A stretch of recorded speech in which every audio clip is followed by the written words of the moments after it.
Welcome back, boys and girls. I know it has been a little bit of a break here, a Thanksgiving break, if you will, but Nick the American is back. He's back for episode 29. He's been naming these episodes.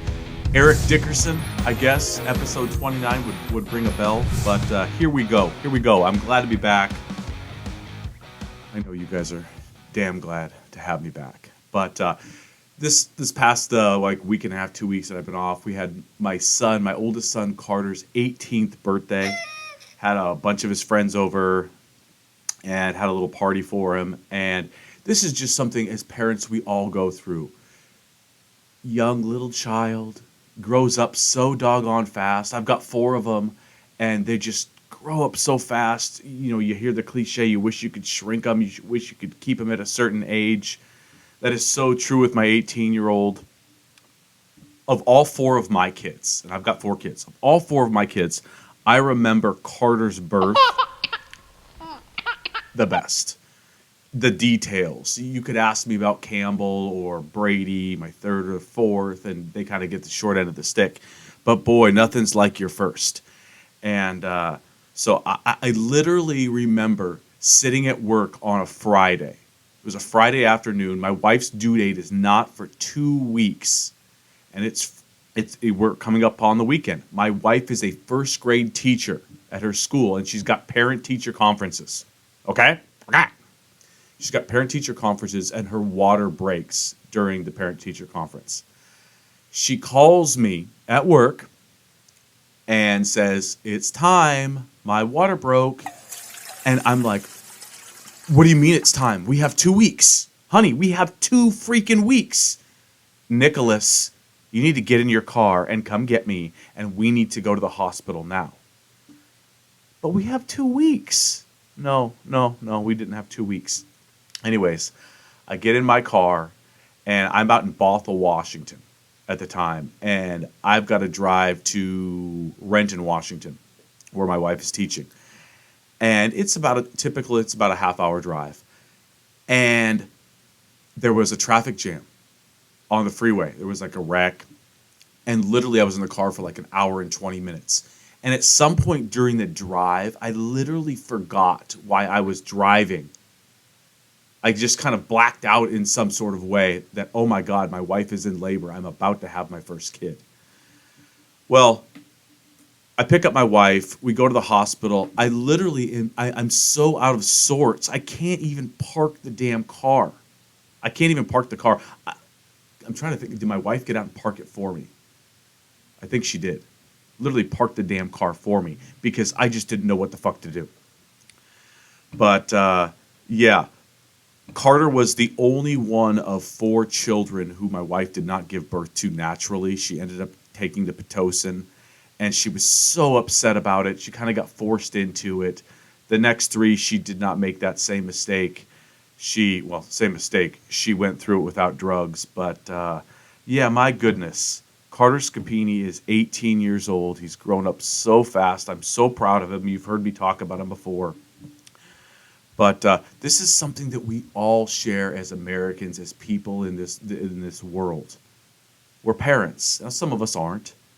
But we try to do the same. We try to instill in our kids some values, to be kind, treat others like you want to be treated, to be hardworking. This isn't liberal. This isn't conservative. This is American. This is what we do with our kids. We love them, we train them, and then we cross our fingers when we let them go. And so, Carter, I'm super proud of you. Kimberly, 3 out of 4 births, natural.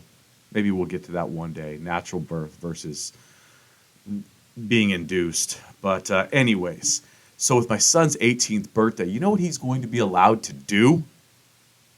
Carter's going to be allowed to vote in his very first presidential election. And I'm really hoping, as a Democrat, he could vote for whoever the hell he wants to. If he wants to vote for Trump, he can still live in my house. There's no big deal with that. Yeah, maybe it might be a big deal. I don't know. But he gets to vote in his first presidential election. And right now, it looks like Joe Biden is trailing everybody. He's trailing Trump. He's trailing DeSantis in a one-on-one. He's trailing Nikki Haley. I think if you stuck him up against Adolf Hitler, he loses, 51-49. I don't even like to, use Adolf's name at all, but I just did, just to kind of give you an idea of how unpopular or how unsatisfied Biden is as a candidate for Democrats. I kind of liken it. We blend politics and sports on this show, and I think it's a wise thing. It gives us a good baseline. It gives us a good contrast. But remember the Florida State Seminoles and Bobby Bowden? Do we remember the Penn State Nittany Lions and Joe Paterno? These guys were whoo-hoo the last 5 years of their coaching careers. I used to joke that they used to, Bobby Bowden's coaching in a big game. They would stick the headset on him, and it was a game from 1988 replaying on his headset. And he had literally, no decision-making power in the current football game. Bobby Bowden was just listening to the Florida State Seminoles with like Casey Weldon in 1988 or some shit. Okay? Maybe Weldon wasn't the quarterback in 88. I forget. No, it was probably a little bit later. Who cares? The point is, we've got Joe Biden, a.k.a. Joe Paterno or Bobby Bowden in his last few years. Joe Biden was once a great politician. His time has passed. Will Joe Biden do what is needed, not only for his party, but for his country? If he stands the biggest chance of losing, will he come forward and say, hey, I still want to be the nominee regardless. I don't care if I'm 15 points down in the polls. Now, we've seen some movement on the Democratic side. I've mentioned Dean Phillips. Dean Phillips is not seeking re-election in the House. He is running for president, and I applaud him. You've heard me say, the more the merrier. We've also seen Democrat Robert Kennedy Jr. I believe he's running for president. Very interesting. The more the merrier. Will West Virginia Senator Joe Manchin run for president? I think there's 3 right there that are probably running. Okay? Now, does that mean Roy Cooper from North Carolina jumps in? Does that mean Gavin Newsom jumps in? I sure as fucking hell hope so. My goodness. And we flip over to the Republican side for a second. And one, there, I guess the House of Representatives, the Republican House, is going to decide in January if they're going to impeach Biden. And they're not, of course, the Republicans don't have all their ducks in a row. In the Senate, they're shaking their heads going, impeachment for what? We're not for this. And there's several Republicans in the House that are scratching their head going, impeach him? Show me some evidence. Show me some evidence other than Hunter Biden is a fucking loser. So if I'm a Republican and I'm looking at the potential beatability of Joe Biden, we can beat him if I'm a Republican, I'm thinking. I don't care who the nominee is. Why would we want to impeach him? Unless he's done something egregious like Trump did with Zelensky and the Russia and Ukraine, or January 6th. And believe you me, cut through the bullshit. If Biden did either one of those things, I would be out. If you can show me that he received payments, he was paying people because of Hunter Biden and Ukraine and Burisma, this energy company that Hunter was on the board of, I would love it, and we could get him out of there. If I'm a Republican, I want him in. I don't want to see Pete Buttigieg or Gavin Newsom go up against one-on-one against Trump. If I'm a caretaker of the Republican Party and I want Republicans in office, I want, we're gay. Trump might be an awful dude, and I'm a Republican, but you know what? We'll mold him. We'll be able to guide him a little bit in the White House, but it's important that a Republican is in the White House. So, do you want Joe Biden impeached? Do you want something to come to light that would potentially oust Joe Biden? I don't know. So, and I talked about this. We are 47 days away from Iowa for the Republicans. And I was looking at polling data. You've got Trump at like 44%, somewhere between 42 and 46%. And then you've got Ron DeSantis and Nikki Haley kind of in, a dead heat, basically, getting somewhere between 17 to 13% apiece. Okay. And then you have Vivek getting under 5%. You've got Chris Christie getting under 5%. And so it would be interesting. I did not see Iowa polling if you just had Haley versus Trump, if you just had DeSantis versus Trump. If it was a one-on-one race, it would be interesting to see where those votes lie. And I'm kind of guessing, Trump would split that DeSantis vote with Haley, which would give him an even bit. Basically it would do nothing to his lead, to diminish his lead. And so it'll be interesting. But maybe for Haley and DeSantis, this is what they need. They need a 3-person race, and essentially that's what they've got. The question is, you've got between Vivek and Christie, you've got 6 to 10% potentially of the vote. Where does that go? Does that propel a DeSantis? Does that propel a Nikki Haley into a potential one-on-one matchup with the king? And you don't have to win Iowa. You need a good showing. And there's got to be enough meat left on the bone in terms of votes from other candidates where when they do drop off, and they will drop off, that you can pick up those votes. Maybe you can scrape a couple more percentage points off Trump. Maybe Nikki Haley could go win the state of South Carolina. Okay. Now, either DeSantis or Haley, they need enough money and they need a campaign logistically that is set up for the next 30 states. If they're in this and they finish second, third, second, the first 3 states, and they don't have enough money and they don't have campaign offices in the remaining states to actually make a difference, then they're fucked. But it'll be interesting to see what happens in this Iowa caucus and how long DeSantis and Haley can stay in and be viable. Remember, Donald Trump did not win a state. He didn't win Iowa. He didn't win New Hampshire in 2015, 2016, when he first became president. He didn't win a state until, I believe, his 4th state started picking up steam. Okay, so we will monitor this. But Joe Biden fucking trails everybody. I think if who's that dipshit congressman from New York that lied about everything, George Santos? I think if Biden was running against him, he'd be trailing George Santos, a candidate that is completely made up. Goodness gracious. Here we go. Moving on. Now, college football, the college football playoff. It starts on Friday, essentially, with the University of Washington, my wonderful hometown Washington Huskies, versus the Oregon Ducks in a rematch of one of the best games in college football played this season. Interesting thing. The Huskies are 12-0.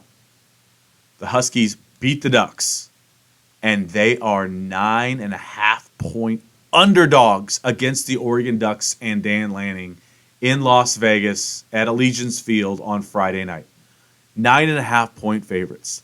That, to me, as a Husky fan, obviously been nervous about an Oregon rematch all year long, but I love the fact that Washington is being discounted this much. Maybe it gives us, as a football coach, you need edges. Now, I know playing for a national championship and getting into the college football playoff should be enough. However, a little bit more does not hurt. And if I was the Ducks, I'd be a little, if I was Dan Lanning, I'd be walking around the stretching lines going, 9.5-point favorites? Are you fucking kidding me? This is an even football game. Hell, I'd make Washington a 2-point favorite. I don't know what the fuck you guys have accomplished. You guys didn't get the job done the first time.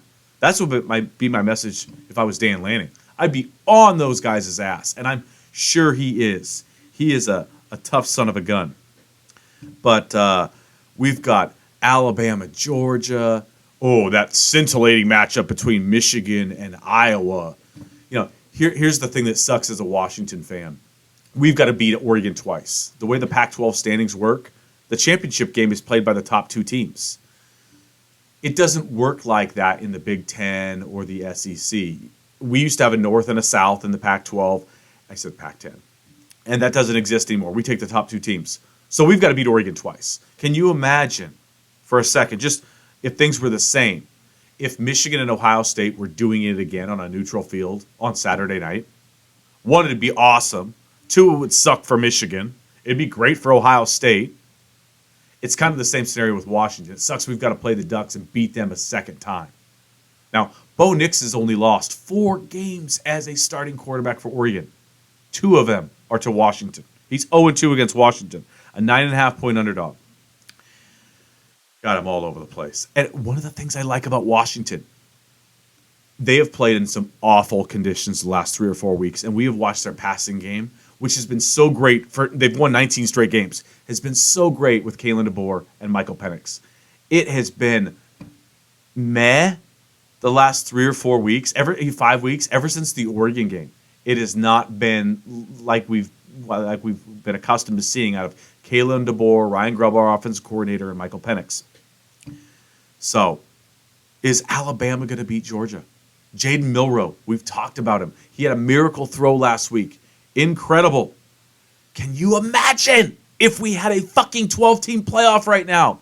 There's like 8 teams deserving that should have a shot at a national title.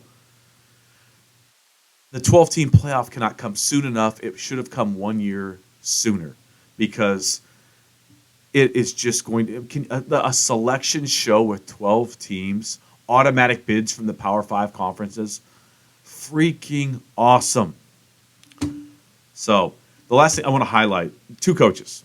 My Husky coach, Kalen DeBoer. This dude can flat out coach. This is the best coach we've had at Washington since Don James. And I've heard longtime Husky players say this.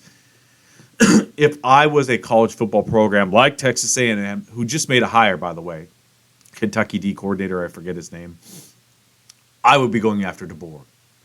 If I was Auburn, if I would be trying to entice Kalen DeBoer away from Washington.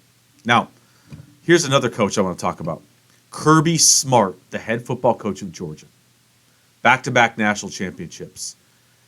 I feel like Kirby doesn't get... It's all Saban. It was like Dabo Swinney. Kirby Smart. Is he quietly becoming the best coach in college football? Or not so quietly? I feel like he does not get enough credit. My hat goes off to Kirby Smart. Georgia's had a lot of coaches come and go. Almost my entire life, Georgia was never a national championship contender. They really weren't. Under Kirby Smart, they have surpassed Alabama. They are the team in this country until someone proves otherwise. And that team, their captain is Kirby Smart. And I just feel, Kirby, a shout out to you. I feel like you don't get the credit you deserve. So, excuse me, coughing right into the damn mic. Sorry, I've had a cold for like 2.5 weeks. All right. I just got to touch on this too. Watching college football and pro football, think about it if you were watching it in 1983, and 1993, and 2003, and then 2023. The violence from our game that we love, are they just literally trying to squeeze all violence out of football games?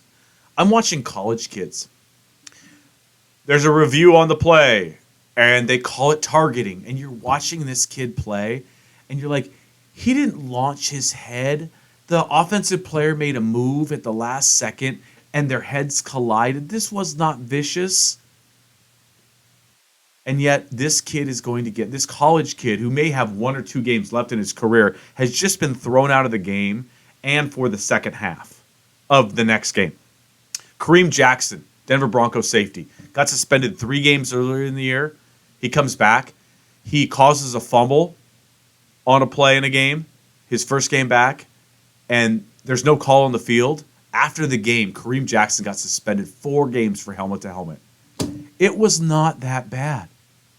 And so, do we want to take all of the violence out of the NFL and college football?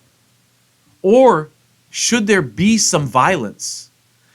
I listen to pro football players, past pro football players talk about the game today, and they're like, "Man, we couldn't have played back then, or they don't practice hard, they don't let them hit, they don't blah blah blah blah." And yet, I know those players are also the ones advocating for more safety. It's kind of tough. You can't have it both ways. The game's got to be safer, so we protect our players once they're done playing. But some of these old players who still want that protection look at the game today and go, "Man, this is nothing." If you were to watch John Elway, his rookie year, 1983, or second year, 1984, and watch how bad he got hit, you watch Jim Kelly get kicked around, the game was violent. You watch some of the defensive backs play with their forearms and hitting over the middle. The game was violent. And I'm not saying we return to that game, but there is a certain level of violence that needs to be allowed for. This game needs violence. And I might have said this before, if Roger Goodell was the commissioner of my beloved sport, boxing, he would be looking to outlaw the left hook and the overhand right. Too dangerous. There'd be a goddamn replay. Excuse me, I shouldn't have said goddamn. Son of a bitch. He'd have a replay, and hell, the fighter might be kicked out of the fight. Boxing needs violence. It has to have it. Football needs a level of violence. Okay? I think we all can agree on that. There's so much bullshit going on. Football needs violence. Can you imagine? We've talked about running backs, whether it be the collegiate level, pro level. There is no such thing, basically, as helmet to helmet between the tackles. Running back gets handed the ball 15, 20 times a game, and he's got a helmet to helmet collision every single play, just about. Never gets called. It's outside the tackles, essentially, unless it's really egregious. Just another example of how running backs, they don't get protected when it comes time to getting paid. They don't get protected when every other position, quarterbacks especially, receivers, tight ends, everybody gets protected outside of the box. The running back makes his living inside the tackles, and he just gets smashed. There's no rule for that. Not good to be a running back. It's just not good to be a running back. Switch positions, young men. Go to linebacker. You guys are built for it. All right, well, it should be an awesome time for college football. We'll see how many kids get kicked out this week for bullshit targeting rules when it was just a bang play. We'll see, but it's going to be awesome. It's going to be awesome. Now, we're switching topics here. We're staying on sports. I've got to apologize to my listeners. I was pumping up a fight. We're going to talk boxing for a second. I was pumping up a fight between Shakur Stevenson and Edwin De Los Santos on ESPN on a Thursday night. I said Shakur Stevenson may be the most talented fighter I've ever seen. And I learned a lesson. I gave you guys some bad advice. Shakur Stevenson won this fight against Edwin De Los Santos in an absolute stinker. Okay? Edwin De Los Santos was everything I said he was. He's fast. He's vicious. He punches hard. And Shakur Stevenson inside the ring agreed with all of those things. And very similar, Stevenson fought a guy named Jeremiah Nakatillo, something like that, I believe. And Nakatillo could throw this hard right hand a la Vernon Forrest. And he couldn't land it. But Shakur smelt that right hand and didn't want any part of it. And so he fought a safety-first fight, kind of like a Floyd Mayweather fight. He did the exact same thing in this Edwin De Los Santos fight. He smelled De Los Santos, and he chose to stink it up. De Los Santos was trying. He was trying. Now, Shakur won the fight. And I'm not sure still anybody can beat Shakur, especially when he goes into defensive mode like that, because you cannot hit him. But I will monitor Shakur Stevenson, and I will not recommend a Shakur Stevenson fight until he shows me that he's willing to mix it up a little bit.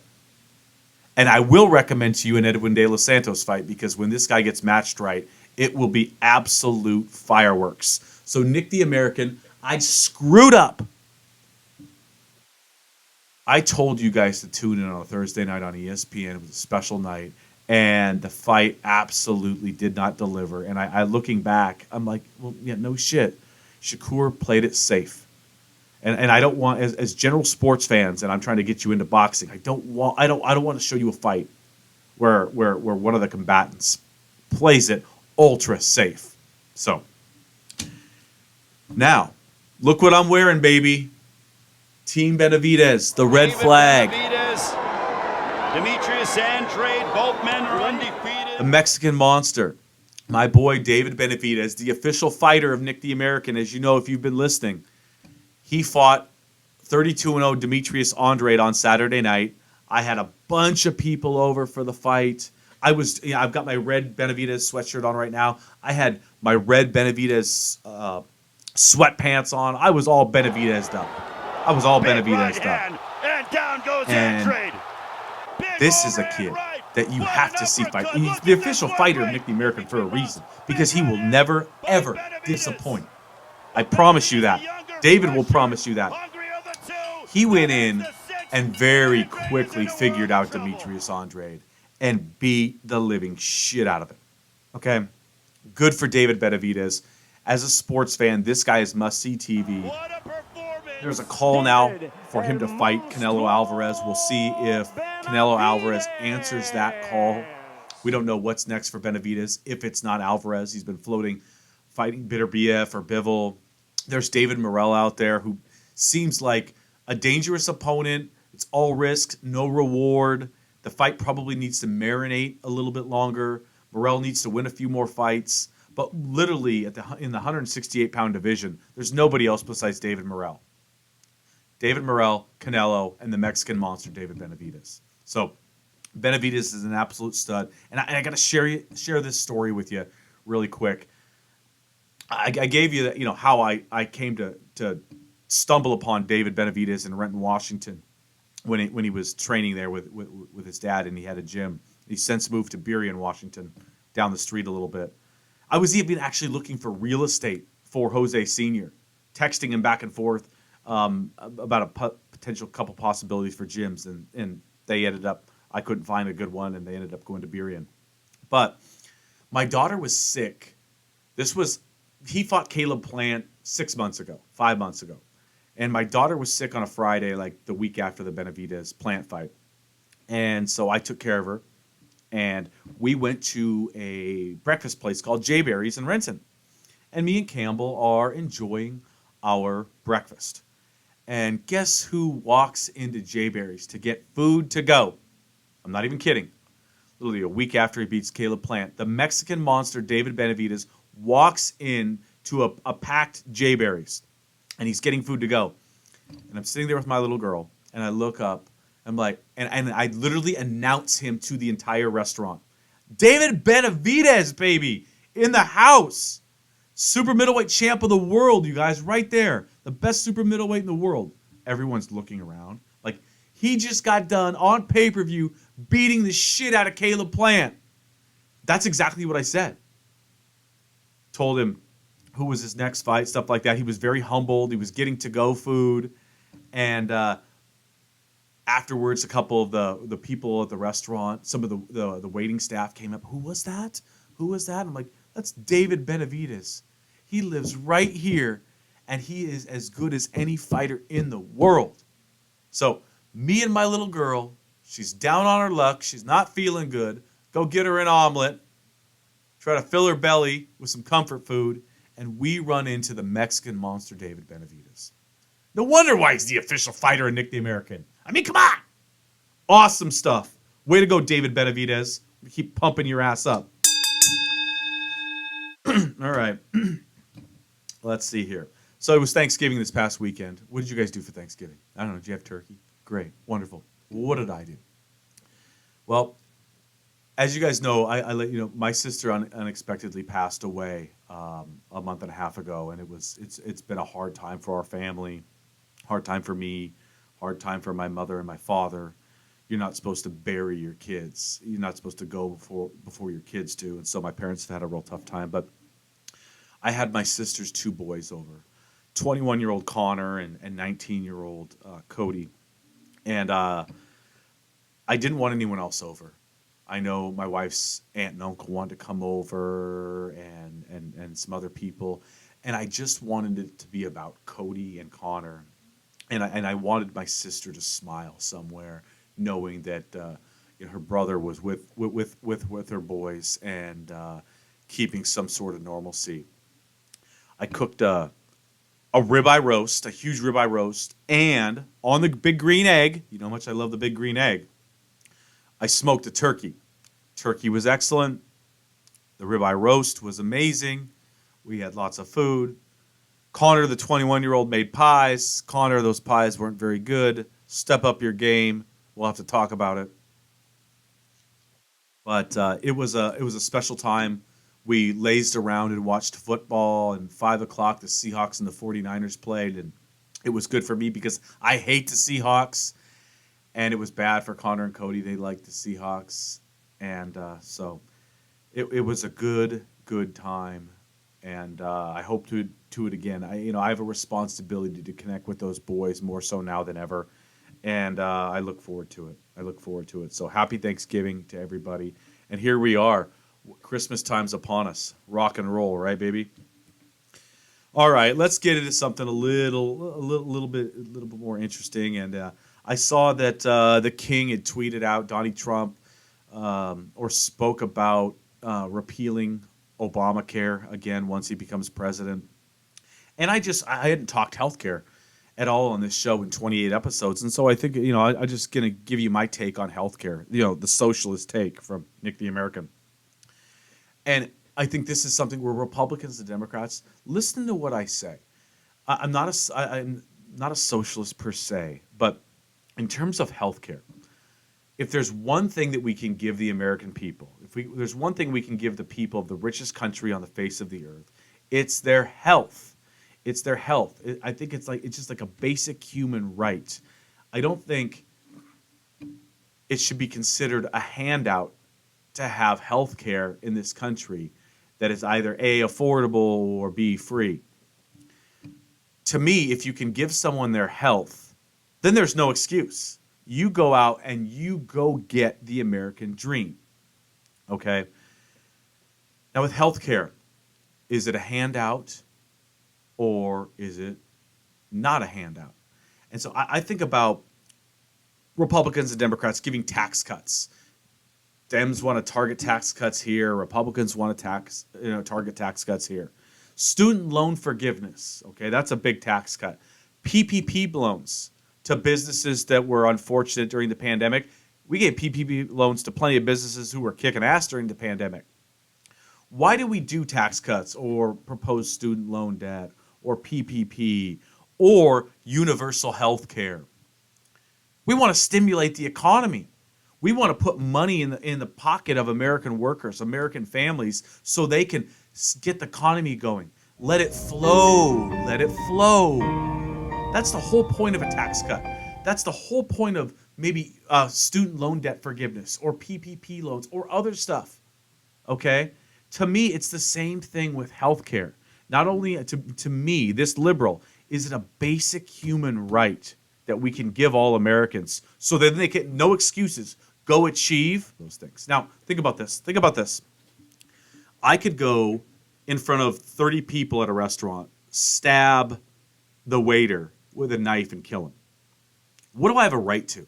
Everybody saw me do it. I have a right to a court-appointed attorney. If I go out and break my arm and I don't have insurance, if I go out and get in a car wreck and I don't have insurance, I'm basically bankrupt. And I think the majority of bankruptcies in the United States happen because of health. And I just don't believe in that. I don't believe in that. And so I know, oh, Nick, this will wreck the federal budget. This will ruin our economy. This will make healthcare prices go up if we have universal healthcare. Before we had Obamacare, healthcare prices were already through the freaking roof. I worked at a company 7 years before I started my own business, and we had 7 different companies, 7 different healthcare plans in 7 years. Some of those we might have Premera in year 2, and then again in year 4. Okay? I would ask my HR department, what's going on? Why are we always changing plans? Well, Premera, Blue Cross, or whatever we would have, they went up 139%. So our HR department would literally have a whole, hire outside consultants to look for plans for us every year and then give us a new plan. So before Obamacare, healthcare was out of control and crazy. So when we had Obamacare, people had a reason, now we can blame crazy ass healthcare prices on Obamacare. It's never going to be easy as you transition to a government option like the Affordable Care Act / Obamacare or single payer universal health care. I just believe if we can give Americans one thing to go out and achieve the American dream, it's your health. Is that liberal or conservative? I'm sorry, but we should figure out a way to pay for this, because if we can, and I'm not an economist. I don't belong at the CBO, the Congressional Budget Office, figuring out how this all works. But this would be a priority of mine, because I want to put money in the pockets of Americans so they can stimulate the economy. Your health, is it really a handout? Is it really a handout? And I would love to have this debate with conservatives, but don't call me a socialist. We're not an untethered capitalistic society. We have elements of socialism, and both sides are in line with that. Even though Republicans like to claim that Democrats are socialists, and we may be if we don't have a Republican Party keeping us in check. But don't call me a socialist just because I want to give people their health. It is important. Give them their health and let Americans go out and dominate. Don't make them go bankrupt because of their health. The basic human right. That's the stance of Nick the American. And we should just have a debate on it. We should have a debate on it. I hear Trump say listen, on the Republican side of the healthcare debate, we have repeal and replace. That was what Trump said. That was his number one campaign promise in 2020. That was his number one. I'm going to repeal Obamacare and replace it in the same day, he said. The same day, the same week, the same month, no, the same day. Simultaneous, repeal and replace. The truth is, there's only a repeal on the Republican side. There is no replace of Obamacare.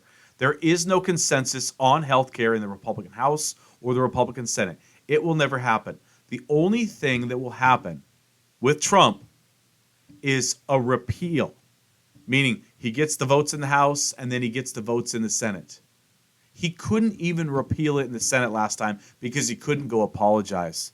The kingmaker, the deal man, the art of the deal, could not go sit down with John McCain and work something out with him, and McCain squashed it.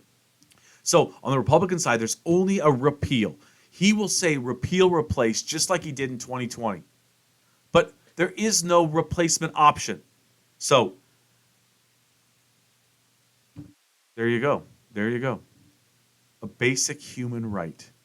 That is what that's why I am pro universal health care. I want to get everybody taken care of. Because at the end of the day, if you don't have insurance and you walk in, you still get taken care of. You're bankrupt. Other people are footing the bill. Prices are skyrocketing, but you're still bankrupt. That shouldn't be the case in the richest country on earth. And again, I want to stimulate the economy. Let's sit down, Republicans. How do we do it? How do we give the American worker, the American family, more money to stimulate our economy and just get it flowing? That's why I'm for it. I know we could come to consensus, just regular folks. Certainly not in the House or the Senate. But we can come to consensus, and you don't have to call me a socialist. You can just understand where I'm coming from. And I can understand where you're coming from. Okay? All right. Moving on. This I was going to talk about this last week. It's gotten stale for another week. But sports gambling, I don't do it a lot. I've got friends that are just crazy. Got a million different bets going, and it's really cool. It's so great. March Madness, I can go to a casino with my buddies. We've got these awesome sports books, and we can go lay some action down on all these March Madness games. But sports gambling it just seems like, wow, it is catching wildfire. It is everywhere. And 10 years ago, 15 years ago, 25 years ago, it was taboo. Sports gambling. Well, we can't have franchises in Vegas. That would be, compromising our brands. No, we can't have gambling associated with sports. And now, out the window. One of the reasons why I consider myself a liberal. Gambling? American citizens, should they be able to gamble? Sure. I don't know what conservatives think about it. I know that gambling isn't liberal or conservative. Everybody does it. I think everyone's coming around to it. And so, really cool. Really cool. Now, the flip side of why you might be conservative on gambling is because you don't want dad going and gambling his paycheck away and instead of providing for his family. But there has to be some individual accountability. So, totally liberal on sports gambling. And I want to bring this up. So, 2 weeks ago now, week and a half ago, 2 weeks, we had the New Mexico State Aggies going to Jordan-Hare Stadium to play the Auburn Tigers. They were 27-point underdogs. And guess what the New Mexico State Aggies did? Over the middle, touchdown Aggies. They beat the living shit out of Auburn. It was 31-10. Amazing. 27-point dogs. Now, from the same state, in the same day, New Mexico, the Lobos, went to Fresno State and were like 23.5-point dogs against the Fresno State Bulldogs. And New Mexico, the Lobos, pulled out this amazing upset. New Mexico State, New Mexico. Wow. What are the odds of being 20-plus point underdogs on the road and somehow, some way, pulling off those two incredible upset victories? Imagine if you had a 2-game parlay on that, what that would have paid. I like it. Holy moly.